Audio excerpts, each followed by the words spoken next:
Donc changement d'adversaire, Bien sûr. mais l'objectif il restait le même, tu vois. L'objectif moi c'était la ceinture et ça faisait plus d'un an que je bossais dur pour cet objectif-là, tu vois. Les fighters, j'espère que vous allez bien. On se retrouve aujourd'hui avec Lamp Touré pour cette nouvelle vidéo. Lamp, déjà, on te remercie de venir ici et d'accepter Merci cette à toi, interview. merci à toi pour l'invitation. Donc déjà, comment vas-tu, Lamp? Ben, je vais super bien, merci. Et toi, ça va? Ça va, merci. Ouais. Dans un premier temps, je vais te laisser te présenter pour Ouais. toutes les personnes qui vont te découvrir à travers cette vidéo. Ok, bah écoutez, je m'appelle Lamp Touré, combattant de MMA amateur, actuellement en 9-1. Donc voilà, c'est à peu près tout pour la présentation. Ouais, ça suffit, je pense. Lamp, on va commencer par les débuts dans les sports de combat. Ouais. Déjà, par quel sport tu as commencé et à quel âge? Moi, j'ai commencé par le jiu-jitsu brésilien, j'avais 16 ans environ. J'ai commencé dans un petit club qui s'appelle la Ratel Team à Rennes, Ok. donc dans ma ville de naissance, ma ville de vie, tu vois. Voilà. Et ça s'est passé comment? Est-ce que tu as pu faire quelques combats, quelques compètes ou tu as commencé juste pour le plaisir au début? Non, j'ai commencé directement dans un esprit de compétition, tu vois. Donc j'ai commencé directement à faire des petites compétitions régionales, ensuite un peu plus nationales, et après j'ai fait les Europes, directement la plus grosse compétition, tu vois. Et j'ai pas fait de podium, mais j'ai fait 2 fois les Europes, donc ça m'a apporté énormément d'expérience en tout cas, tu vois, sur l'appréhension du combat, etc., la perte de poids un petit peu. J'étais jeune, mais voilà, quand j'avais 19 ans, quand j'ai fait les Europes. Et avant le MMA, est-ce que tu as fait un peu de pied-point, un peu de boxe anglaise, un peu dans le striking ou Ouais. tu t'es lancé directement, tu as fait la transition JJB, MMA? Non, avant le MMA, j'ai fait des combats en boxe anglaise. Ok. À l'heure actuelle, là, du coup, je ne vais plus faire de combats en boxe anglaise, je pense pas. J'ai 17 combats en boxe anglaise, en amateur. Et c'est quoi le palmarès un peu en boxe anglaise? En boxe anglaise, j'ai 6 défaites. 6 défaites. Ok. Donc, sur 17 combats, ça fait, voilà, si on Ouais. fait le calcul, et j'ai un match nul, tu vois. Ouais. Donc, ça fait, En tout cas, tu as plus de victoires que de ouais, défaites. ouais, c'est T'as un ça. palmarès Ça fait 10-6, positif. hein. Mais après, en boxe anglaise amateur, c'est vrai que des fois, il y a des décisions qu'on ne comprend pas, tu vois. Ouais. C'est vrai. Mais ouais, voilà, 17 combats, environ 10 victoires, un peu plus de 10 victoires. Ok. Ouais. Et à partir de quel moment tu t'es dit, ça y est, je vais faire ma transition, je vais commencer le MMA, je vais commencer à faire des combats? J'ai toujours voulu faire du MMA. J'ai toujours voulu faire du MMA. Avant de commencer l'anglaise, je me suis dit je vais commencer l'anglaise pour être meilleur ensuite en MMA. Donc ça s'est fait naturellement. Ensuite, je suis parti faire des premiers combats de MMA et puis en même temps de ma carrière de boxe anglaise amateur, tu vois. Donc, On va parler déjà de ton premier combat Mm. à l'AEC. Ouais, Donc, pour un premier combat, tu commences par une victoire, ouais, étranglement arrière, il me semble. exactement. Ouais, ouais. Au deuxième Parle-nous un round. peu de cette première expérience, comment ça s'est passé, comment toi tu l'as appréhendé Ouais. et comment ça s'est passé la préparation et tout ce qui va avec là. Bah franchement c'était cool, sauf que en fait le truc à l'époque c'est que j'avais pas vraiment de club de MMA, c'est-à-dire je faisais du jiu-jitsu dans une salle, Ouais. de la boxe dans une autre et prépa physique à Fitness Park, tu vois. Ouais. Donc la prépa elle s'est passée vraiment comme ça. Et premier combat à Rennes, donc dans ma ville. Donc il y avait ma famille, il y avait tout le monde et tout. Par contre c'était une petite salle, tu vois, il y avait 300 personnes. Ouais. Mais pour commencer franchement c'est top. Puis l'ambiance elle est trop bien, tu sais, tu gagnes ton premier combat, pour toi t'es le une roi star, de la tu vois. ville. Ah ouais, j'étais le roi de la ville là, à ce moment-là, tu vois. Donc ça dure 10 minutes ça. Après il y a les autres poteaux qui combattent et tout, donc ouais non c'était trop bien franchement. Et est-ce que tu avais ce stress, cette pression avant le combat ou vu que tu avais fait des combats en boxe Ouais. anglaise, en JJB, tu avais un peu moins ce truc Ouais, non, avant justement, combat? j'avais pas du tout de Pas du stress. tout. Ouais. Même ouais, sur les premiers combats, même en boxe anglaise, pas de stress, tu vois. Parce que comme je t'ai dit, vu que j'avais fait un peu de compétition au jiu-jitsu brésilien et que j'avais une grosse dose de stress sur mes premiers Europes, Ouais. là c'était vraiment stressant de fou. Gros, 3000 personnes et tout, tu combats. Non, laisse tomber, ça c'était stressant, tu vois. Alors que dès que j'ai fait mon premier combat de boxe anglaise, pas de stress et tout, c'était détente. Et Détente. après ce premier combat, Ouais, t'enchaînes par une défaite. Ouais. Donc ta seule défaite en carrière actuellement ouais, contre Malik Abdouragimov, ouais. qui est le petit frère aussi de Lazy King. Est-ce que le fait déjà de combattre contre le petit frère d'un combattant si médiatisé que Lazy King, ça t'a mis un peu plus de pression, plus de stress? Ou pour toi, c'était un combat comme un autre? Non, c'était un combat comme un autre. Forcément, il y a plus de pression médiatique, dans le sens où, ouais, nanani, les médias, ils parlent, c'est le frère d'Abdouragimov, etc. Donc, petite pépite aussi, tu vois. Ouais. Enfin, je parle de Malik, hein, petite pépite, Ouais. parce que, voilà, Abdoul, c'est déjà une star. Mais Malik, ouais, petite pépite. Donc, forcément, il y avait plus de pression mais médiatique, tu vois. Pas de Ouais. pression par rapport vraiment au combat. Ouais. Ouais. Et comment tu l'as senti ce combat? Est-ce qu'il était dur? Est-ce que c'était un des combats les plus durs que tu as pu faire jusqu'à maintenant? Ou c'est juste que dû à une mauvaise préparation ou dû à une pression médiatique différente des autres, bah, tu as perdu ce combat? Bah, J'ai perdu ce combat déjà parce qu'il était meilleur que moi, tu vois, faut le dire. Au sol, il était meilleur que moi, donc il m'a eu dans son domaine. Ouais.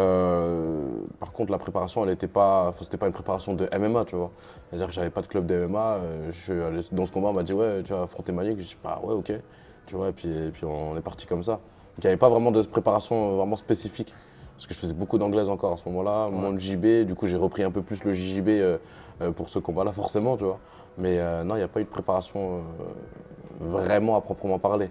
En plus, c'était dans une catégorie poids, donc là, c'était en moins de 70. Ouais. Sauf qu'à ce moment-là, on pouvait se peser la veille. Ouais, Du coup, bah, lui, il avait déjà tout le staff pour pouvoir cutter, etc. bien sûr. Moi, le cutting, gros, j'avais aucune connaissance sur ça, tu vois. J'ai même galéré à faire le poids, tu vois, pour faire 70 kilos, tu vois. Donc lui, après, il a fait un gros rebond et j'ai senti lourd de ouf, Ouais. lourd de ouf. Mais pour revenir à ta question, c'était pas le combat le plus difficile que j'ai eu. Maintenant, avec le recul, je peux dire que c'était pas le combat le plus difficile, tu vois. Mais c'était celui où j'ai le moins bien préparé, on va dire, les choses, hein. Ça, c'est clair. Et après ces premiers combats, on va faire une petite parenthèse. Tu es parti au Brésil, tu es parti à Rio faire un petit camp d'entraînement Ouais. qui a duré environ 2 mois, Ouais. il me semble. Déjà, comment ça s'est passé? Pourquoi le Brésil? Pourquoi Rio? Dis-moi tout. Ouais, bah écoute, avant le combat, j'avais déjà décidé de partir avec mon meilleur pote Damien qui faisait du MMA aussi. Il a combattu aussi à la première édition de l'AEF. Donc on est parti vraiment 3 jours après le combat perdu. Tu vois. 3 jours après, hop, on était parti. Donc j'ai même pas eu le temps tu sais, d'être là encore dans ma défaite et tout. Tu vois. On était déjà au Brésil et tout. Et en fait, je me dis que cette défaite, elle a été bénéfique dans le sens où j'aurais pu aller au Brésil en mode plus détente. Ouais. Là, je suis allé vraiment, c'était entraînement tous les jours. Tu vois. Ça t'a mis une claque en fait. Ouais, c'est ça, c'est ça. En plus, c'était pendant la période du carnaval, on l'a même pas faite, tu vois. Ouais. Donc, c'était vraiment entraînement et ça m'a fait vachement progresser. Ouais. Et il était comment le niveau là-bas? Est-ce qu'il était élevé comparé au niveau en Europe ou c'était Ouais. plutôt à peu près la même chose, juste à cause de la chaleur, peut-être plus d'intensité, plus de transpiration? Ouais, le niveau, il était forcément très élevé, tu vois. Dans la salle où on était, c'était à Rio, donc c'était dans la salle de José Aldo et Dos Anjos, tu vois. Donc, il y Ok. avait énormément de champions dans toutes les organisations mondiales, tu vois. Donc, très impressionnant. Mais après, en termes de niveau, ouais, il y a du gros niveau. Il y avait Il y a du du gros niveau. Ouais. Surtout au sol, je suppose, JJB. Bah, en fait, pas même plus que ça, pied-point. j'étais étonné. J'étais étonné, c'était eux, le sol, c'était. Bon, il y avait énormément de black belt, tu vois, mais c'était pas leur spécialité. Il y avait énormément de gros strikers là-bas. Alors, c'est ça qui m'a Ok. le plus étonné, tu vois. Et tu as pu t'entraîner aussi un peu avec les grosses têtes que tu as mentionnées, que ce soit José Aldo, Ouais. que ce soit même Dos Anjos. Bah, avec certains aussi anciens combattants de l'UFC, j'ai pu tourner avec eux et même sur la fin de mon séjour, il y en a quelques-uns qui m'ont demandé pour faire des sparring avec Ok. eux, tu vois, parce qu'ils trouvaient que j'avais un profil intéressant Ouais. pour pouvoir tourner avec eux. Donc ça, c'était une grosse expérience aussi, tu vois. Mais grosse impression, tu sais, t'arrives dans un pays comme ça, les gars, ils sont durs, hein. Ouais, bien Ils sont sûr. durs, hein. Premier jour, on est arrivé, on voit, il y a les sparring, on entend les bruits. Bon, ça fait des bruits de malade dans la salle et tout. 60 personnes autour du tatami, il y a 4 groupes qui se tapent. Non, laisse tomber, c'était... Mais après, une fois qu'on était dedans, c'était trop bien. Bah, est-ce que le fait de tourner avec des légendes un peu du MMA, c'est quelque chose qui t'a motivé aussi pour la suite? Ouais, carrément, carrément. En plus, je me suis dit, le chemin, il n'est pas si loin que ce que je pensais. C'est-à-dire, je pensais vraiment être trop en dessous Il y avait par trop rapport à un ce que je écart de voyais. niveau, Ouais, ouais. c'est ça. En fait, pas tellement, mais c'est plus sur d'autres aspects où eux, ils sont vraiment au-dessus. C'est-à-dire, ils s'entraînent de façon un peu plus intelligente que moi, je m'entraîne à l'époque, en tout cas, tu vois. Donc, ouais, c'était à ce niveau-là où je me suis dit, en fait, le chemin, il n'est pas si long que ça, mais il va falloir travailler, quoi. Parlons un peu de tes racines maintenant. Ouais. On sait que tu es d'origine bretonne. Ouais. Avant chaque combat, on voit que fièrement tu portes le drapeau de la Bretagne. Qu'est-ce que ça représente pour toi la Bretagne, Lamp? Bah, la Bretagne, c'est là où je suis né, tu vois, déjà, c'est là où je suis né, là où j'ai été élevé. Donc forcément, moi j'ai à cœur de représenter cette région, forcément. Et toi qui as grandi et qui est né en Bretagne, par la suite tu as décidé de déménager en Suisse, Ouais. plus précisément à Genève. Mhm. Déjà, pourquoi la Suisse? Bah, c'était après le camp du coup au Au Brésil. Brésil. Ouais. Je me suis dit, faut que j'aille dans un vrai club de MMA. Ouais. Tu vois, ce que j'avais pas à Rennes en tout cas à ce moment-là. Ouais.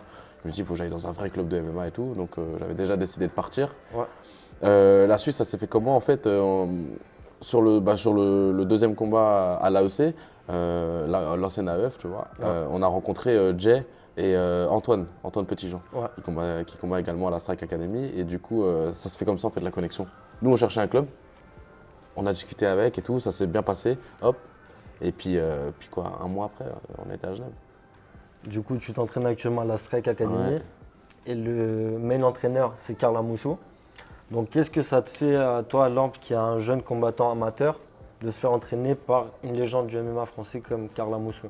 Bah, au début, c'était impressionnant, tu sais, ça pouvait mettre la pression, tu vois, parce que bah, c'est Karl Amoussou, donc forcément, c'est une légende du MMA français et même international. Donc forcément, ça met une pression.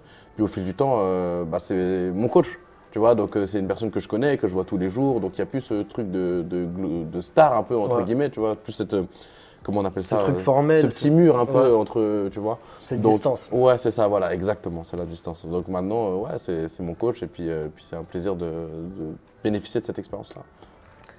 Au fil des combats, on voit que tu fais que de gagner tes combats, jusqu'à ce que tu arrives novembre dernier pour le dual fight, Mhm. tu combats pour la ceinture. Mhm.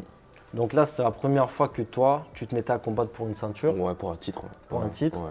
Qu'est-ce que ça t'a fait déjà, mentalement, de te dire que, ok, là, je vais combattre, mais si je gagne, ben voilà, c'est pour un titre. Est-ce que ça a changé quelque chose pour ta préparation, pour ton mental, ou c'était un combat comme un autre?